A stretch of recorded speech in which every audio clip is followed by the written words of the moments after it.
Pate ni tu pa, ai ni tu pa.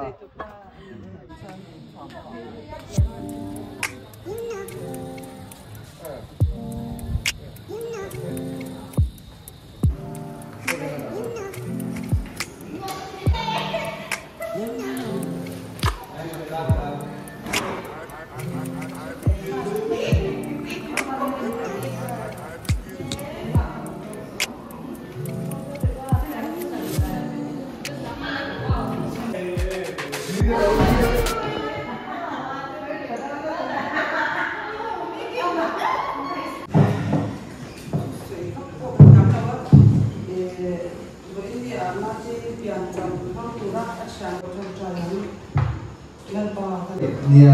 tiền về theo đạo thiên minh đâu đất ổn hùa hiện ăn tổ là cái ông nó sẽ hay bị xóm thôi đó. Nia thành tây từ theo đạo thiên minh là chín đâu hiện mình đã chín rồi. Nó rồi tham lâu từ từ amma sai kan lo sai về trong nghe nia vì thì cái những chuyện tiệc khác lâu thôi. Xin lỗi thường kan lo kan giúp chú thâu tổ nia amma này kan huang hian a hmai fang te tha ma se thua ka ro hi a ve veng biang a ma hi e dang nei a he a se lo dang do ina te lai kan tu cha le chuak dau chia ma dia film shooting na te kan kan tu ma a lo lut le tu ka tiam ve kha ni a se lo ro lut ta bam a he le nai a fit me le te a cho nên có lý do này hay với lại hiện chuyện chúng ta cần này birthday sweet 16 ấy giờ anh nước phải tên là anh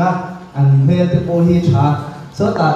thì cần giải thì nên không phải phố hiền thì trả lại nó chơi chết thiệt rồi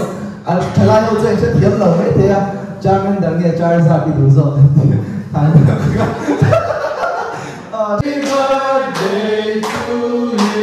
you với sao cụ tên biển tôi lót sợi sợi xiêm phật lộ xiêm tôi sợi ngắt thì rồi thì ăn sâu là với sợi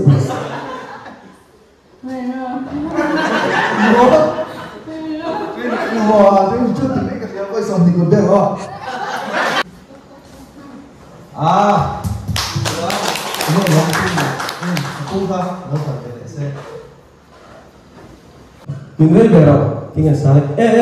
chú mà cho anh biết parte ta thêm mà đón đi không à cái thứ từ cái chỗ này tu đầu tiên mình có gì sự mình lấy thầy là thì xia thì ở đâu bị cái tạm rất này mình biết về rồi thì ngày sáng đấy ba quay đầu người thoát số nắng lại đêm kia gian mù cất chi thấy tu đang nói đầu tiên nên tu đi làm cái gì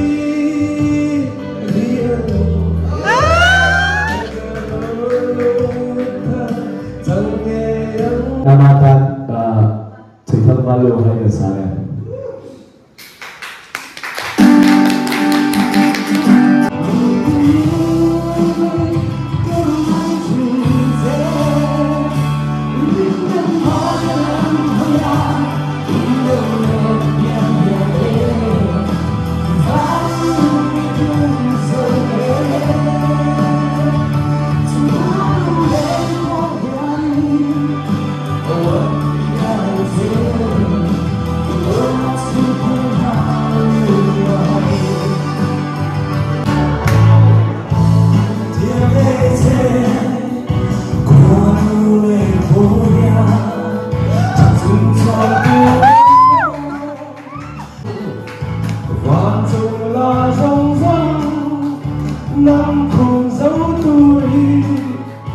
anh không thấy nó nghe, anh kia có lo nghe. Mà ngày khi hát than xuân thì môi đâu quên em đâu.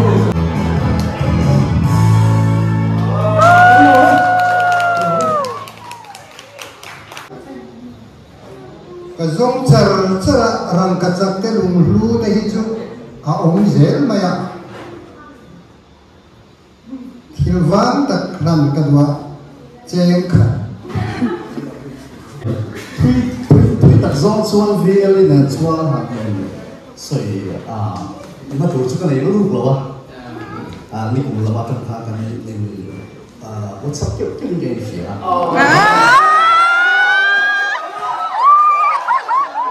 nè anh có đi xem đi han khát ta thiên ba rồi ta tụ học với con đi thì khai ra rồi sau đó thiên đi làm bằng chứ tiền làm bằng đấy là sản rồi đó rồi mà chuông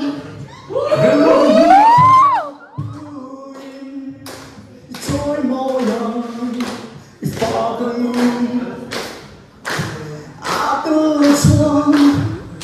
em vẫn si lâu âm mang nghe chiều những câu thì vọng không đi có rong đường những câu thì vọng không đi có rong mong anh mãi mong anh tu râu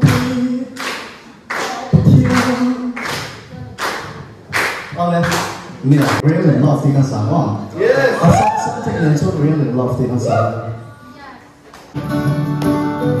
Why the perfection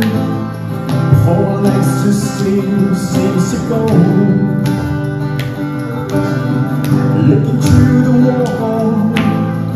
that has beautiful round circle.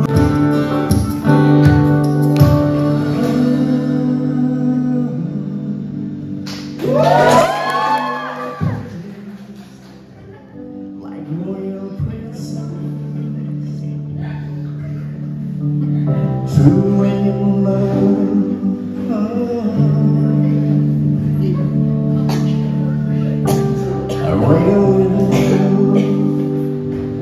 Oleh, lawm.